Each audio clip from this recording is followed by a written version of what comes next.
আহ, একজন দিদির একটা কল রেকর্ডিং গ্রুপে দিয়েছিল, ভাইরাল হয়েছে, যে পিআরবিতে তিনি প্রশ্ন করেছেন। তো তিনি বলছেন, তিনি প্রশ্ন করেছেন এবং পিআরবিতে উত্তর দিয়েছে যে উকিল তো আমরা দিইনি, উকিল গভর্নমেন্ট দেয়।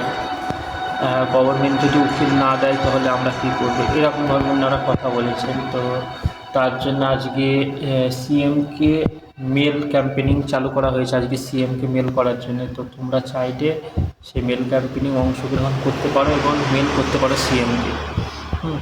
কারণ সিএমকে মেল না করলে হবে না, সিএমকে মেল ক্যাম্পেনিং চালু করেছে, যে সিএমকে মেল করতে হবে। এখন যে জায়গাটায় যেমনভাবে ঝুলিয়ে রেখেছে সে জায়গা থেকে বার হওয়া খুব কঠিন।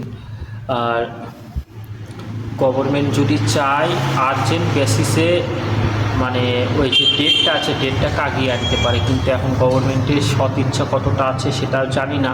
তো সে বিষয় নিয়ে আমি কথা বলতে চাচ্ছি না। তবে তোমরা মেল ক্যাম্পেনিংয়ে অংশগ্রহণ করো এবং মেলটা করে যাও। সমস্ত স্টুডেন্ট একসঙ্গে যদি মেলটা করো, তো মেলের তো কোনো না কোনো একটা রিপ্লাই তো দেবে গভর্নমেন্ট। তো সেই রিপ্লাইটা তাহলে তোমরা বুঝতে পারবে যে রিপ্লাইটা কী দিচ্ছে। মুখ্যমন্ত্রী তো কোনো একটা কিছু রিপ্লাই তো দেবেন। তো সেই রিপ্লাইটার জন্য তোমরা মেল ক্যাম্পেনিংয়ে সবাই অংশগ্রহণ করো এবং বসে থাকলে হবে না, সবাইকে কিছু না কিছু অ্যাক্টিভলি করে যেতে হবে।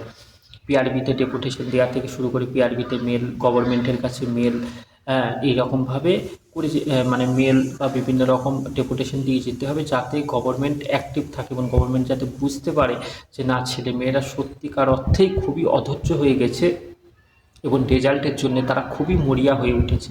এই জিনিসটা যেন গভর্নমেন্ট বুঝতে পারে। তো সেই জিনিসটার জন্য আমাদের বসে থাকলে হবে না, সবাইকে সব রকমভাবে মেল ক্যাম্পেনিং থেকে শুরু করে পিআরবিতে ডেপুটেশন দেওয়া থেকে শুরু করে পিআরবিতে কল করা, পিআরবিতে মেল ক্যাম্পেনিং, সব জিনিসগুলো আমাদের কম বেশি করে যেতে হবে।